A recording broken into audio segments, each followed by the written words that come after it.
What would you say to someone that isn't genuinely like into any kind of fitness or hadn't exercised during pregnancy, maybe had a complicated birth and needs to do some form of exercise following that recovery-wise?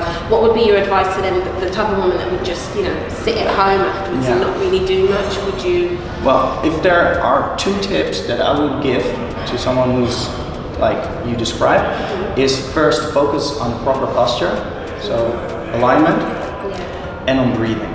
Because those 2 things are what I see going wrong in most of the cases, and they cause so many problems along the line.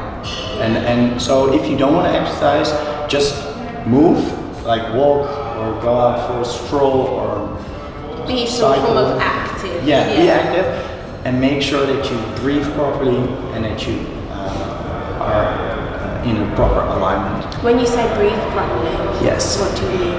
That's a good question. What I mean by breathe properly, because I mean, how often do you think we breathe on average per day? Like, well, by the minute, I would probably say like my average would probably be like 12 breaths a minute, maybe. So in total, that means.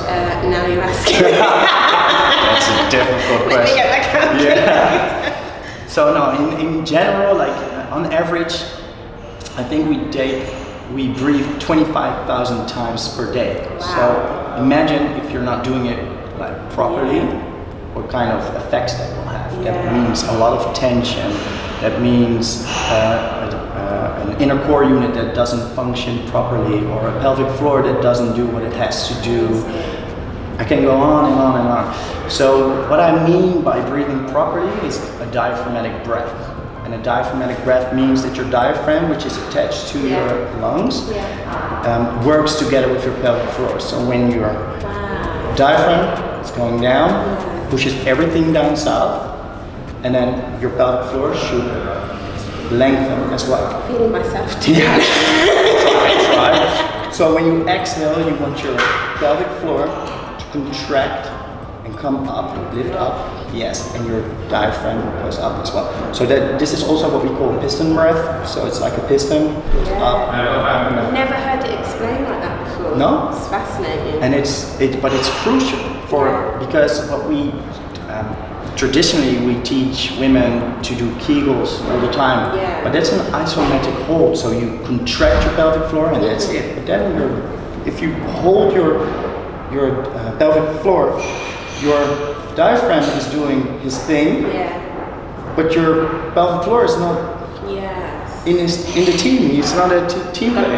Yeah, so you get a lot of pressure on your pelvic floor, which results in leakage and exactly, etc., etc. So that's the first thing I teach people: how to breathe. Make sure that you have a diaphragmatic breathing pattern. So deep breath, that your rib cage works as well. Because a lot of what I see on the internet a lot is belly breathing. So in and out. But it's more than that. I mean, I don't say that your belly shouldn't move when breathing, definitely, because when your diaphragm is pushing everything down south, your belly will rise. But that's normal. But your rib cage has to flare as well, because it has come open, externally rotate. Your rib cage should externally rotate, so because your lungs should fill with air. So that's the first thing that I teach people. And the second thing is, if your alignment is not good, then you cannot breathe properly. So those 2 things they go together.